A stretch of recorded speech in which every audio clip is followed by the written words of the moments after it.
Hello students, let us continue with the questions related to the properties of the understanding quadrilaterals. We have already done all the properties of the quadrilateral like square, rectangle, rhombus and trapezium, all the quadrilateral and parallelogram also, all the properties we have already done, and few questions also done based upon the properties of the quadrilateral. Okay, let us start. First question based upon the property of the quadrilateral. These questions are based upon the exercise 3.3 and 3.4 of the chapter 3. First question. The measure of two adjacent angles of a parallelogram are in the ratio 3:2. What is given here?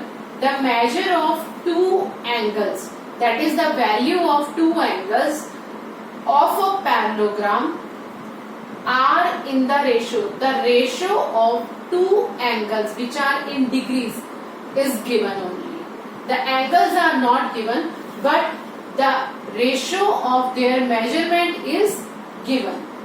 Find the measure of each of the angles of the parallelogram.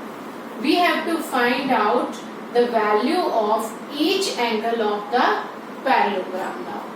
Now use the properties of the angles because we have to find out the angles of the parallelogram. In parallelogram we have two properties related to parallelogram, like I have taken a parallelogram A, B, C and D is a parallelogram in which the angles are angle B and angle D are opposite angles. Angle A and angle C are also opposite angles. And in parallelogram, opposite angles are equal. Now, in parallelogram, one more property related to the angles are that the adjacent angles, the sum of measurement of adjacent angles like angle B plus angle C or angle C plus angle D plus angle A, any pair of adjacent angles is equal to 180 degree because adjacent angles are supplementary. So we are using these two properties to solve all the angles of the parallelogram. Now let us start the solution. Why I have placed angle B as 3x and angle C as 2x. Let us understand. Let ABCD is a parallelogram such that measure of angle B ratio measure of angle C is equal to 3:2. Now this equation is already given that the two adjacent angles, we can select any two adjacent angles because the property of the supplement angles or the property of pair of supplement angles based upon all the angles which are adjacent. So you can select any two adjacent angles because it is given that two adjacent angles, but the name is not given. Now here I have selected angle B and angle C which are adjacent angles. So the measure of angle B ratio measure of angle C is equal to 3:2. Now let I have placed a let means we have supposed measure of angle B is equal to 3x. As you know, when we change the ratio into simple values, then we have to use a variable which is not known, but the same variable is multiplied with both the ratios. So that's why measure of angle B is equal to 3x and measure of angle C is equal to 2x. So x is used to change the ratio into simple values. Now, as we know the property of the parallelogram that adjacent angles are supplementary. So we can say that measure of angle B plus measure of angle C is equal to 180 degree. This is the property when two pairs are supplement to each other, their addition is equal to 180 degree. Now the value of angle B or the measure of angle B we know that it is equal to 3x, and measure of angle C is equal to 2x. Put the value of given equation, which is formed by the property of the parallelogram. So 3x plus 2x is equal to 180 degree. So we get 3x plus 2x is equal to 5x, and 5x is equal to 180 degree. So by dividing both sides by 5, we get x is equal to 36. Alright, the value of x when we divide 180 by 5, what we get? 36 degree. This is the value of x, not the value of the angles. Only x, which we supposed to write down the value to change ratio to values. We just suppose a variable, and that variable is equal to 36. Now we can find all the angle with the help of x. First angle, angle B is equal to 3x. Put the value of x, that is 36 degree, multiplied with 3, we get 108 degrees. Similarly, next angle, angle C is equal to 2x. When we place the value of x, that is 36, the answer is 72. Alright. So we get, by putting the value of the x for angle B and angle C, these we find out that angle B is 108 and angle C is 72 degree. Now angle B is opposite to angle D. So if value of angle B is 108, so the value of angle D is also equal to 108, because this is the property of the parallelogram. So using the same property, angle C also equal to angle A, because these also are opposite angles. So the value of angle B is equal to value of angle D. So answer is 108. So both the angles, angle B and D, are of same measurement, that is 108 degrees. And angle C and angle A are equal, and the measurement is equal to 72 degrees. Because we must write the reason, because opposite angles are equal for the parallelogram. So to find out the values of the parallelogram, the angles of the parallelogram, we are changing first of all ratio into simple values by using x. We can suppose any pair of adjacent angles. Now using the first property of the parallelogram, that adjacent angles are supplementary, we get the sum of both adjacent angles is equal to 180, and by putting the value of the angles we get the value of x. Now by putting the value of x in angle B and angle C, the values are find out, and by using the next property, that is opposite angles are equal, we get all the four angles we can find out. Next, find the value of x and y in the given parallelogram runs. This is the name of the parallelogram. Four vertices are used to make a parallelogram in which opposite sides are equal and parallel. Now the given figure is a parallelogram with vertex R, U and S, that is runs. Now what is given in the parallelogram? As in the first question, it is given that the relation of angles are given. In the statement, it is given that two adjacent angles of a parallelogram. So the relation of angles are given.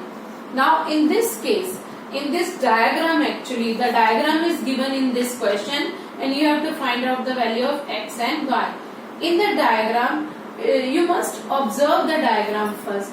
In the diagram, the values related to diagonals are given. Now the property of the diagonals of the parallelogram are used. You must remember all the properties to solve the questions. Now the property related to the diagonal are that the diagonals of the parallelogram bisect each other. Bisect means they cut each other into equal parts. That is, the value of OS is equal to OU in diagonal SU. Diagonal are these lines which are made by the opposite vertex. Similarly, for diagonal RN, the value of or the length of OR is equal to OM. So we are using these properties to find out the value of X and Y. Now answer is, since the diagonals of the parallelogram bisect each other, the diagonal of the parallelogram bisect, you must write down property first, then use the property to solve the question. That's why OU is equal to OS in first diagonal and ON is equal to OR in second diagonal. That is 20 is equal to Y plus 7. The length of OU given is Y plus 7. The length of OS is equal to 20. Next, the length of OR is equal to 16 and the length of ON is equal to X plus Y. It is given. Using these properties or using this property of the diagonals, Y plus 7 is equal to 20. We get Y is equal to 20 minus 7. Transpose 7 towards right hand side and the answer is 13. So the value of Y is equal to 13. Next, X plus Y is equal to 16 from second diagonal. The value of Y we already find out from the first diagonal property, that is 30. Put the value of Y, that is 13. X plus 13 is equal to 16. So the value of X when we transpose 13 towards right hand side is equal to 3. So by using the properties of the diagonal, we get the value of X and Y. So you must observe the given question or the given diagrams, that which kind of properties are used. If there is a relation for the sides are given, then use the properties of the sides of the parallelogram, that opposite sides are equal and parallel. But when the diagonals are given, then use the property of the diagonal. Next, third question related to properties of the quadrilaterals. Explain how the given figure is a trapezium. Now this question is based upon the trapezium. You know very well there is only one property related to trapezium, that in trapezium we have only one pair of parallel side. We have only one pair with parallel side. Now you have to explain how the given figure, prove that in the given figure, the figure is already given, the diagram is already given. Observe the diagram and how we can use, we have to prove, we have to check actually that this diagram is a trapezium or not. Not by using the drawing but by using the property. To satisfy the property of the trapezium, to satisfy the conditions of the trapezium, we have to prove that if either NK, ML, these two sides are parallel, or the side NM and KL, either these sides are parallel or these sides are parallel. There is only one pair of parallel sides. Now in diagram, two angles are given, two actually adjacent interior angles are given.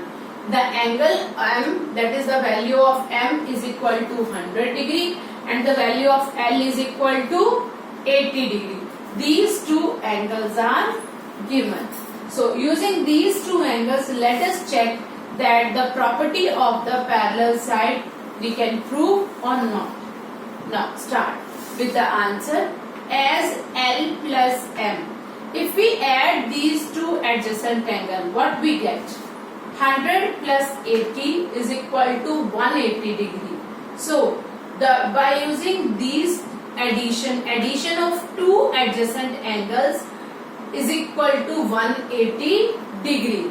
Now if the addition of two adjacent angles is equal to 180 degree, this is actually property in the parallelogram. And in the parallelogram, opposite sides are parallel. And these two angles made with the side NM and KL. So we can write in figure, in the given diagram or the figure, angle M and L are the adjacent angle. You can understand from the diagram, because we have to prove the trapezium, that this diagram is a trapezium only on the basis of the given diagram. So in diagram or figure, we can say that M and L are adjacent angle. This is already given. M plus L is equal to 180 degree. This is also given. And the sum of adjacent interior angle is equal to 180 degree. That we already proved in first equation. So, as two interior angles are supplementary, there is a pair of supplementary. Okay? That's why we can say that NM and KL are parallel side, because in parallelogram the sum of adjacent angles is equal to 180 degree. So therefore KL is parallel to NM. Hence, there is a one pair of parallel side. So that's why we can say KLMN, the given diagram is a trapezium. So to prove the trapezium, we have to prove that its one property must be satisfied. And that property is satisfied by using the property of the parallelogram, in which the sum of two adjacent angles is equal to 180 degree. Next question. Explain how a square is a quadrilateral, is a rhombus, is a rectangle, or a square is a parallelogram. Step by step you write down the reasons how a square can be thought as a quadrilateral. This kind of questions I have already discussed when we discussed the properties.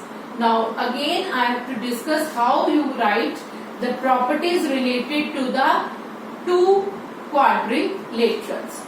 Now first, a square is a quadrilateral. A square can be thought of a quadrilateral if the conditions or the properties of the quadrilateral are satisfied by the square. If all the properties of the quadrilateral are satisfied by the square, only then we can say square is a quadrilateral. Now, the solution or the answer is the square is a quadrilateral because it is closed with 4 line segments.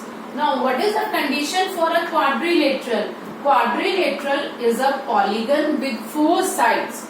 This is the only condition, and the polygons are closed figure. So for the quadrilateral we have only one condition, that the figure or the diagram is closed and it is made up of 4 line segment, and both the properties are satisfied by the square. So that's why square is a quadrilateral, because it is closed and 4 line segments are there.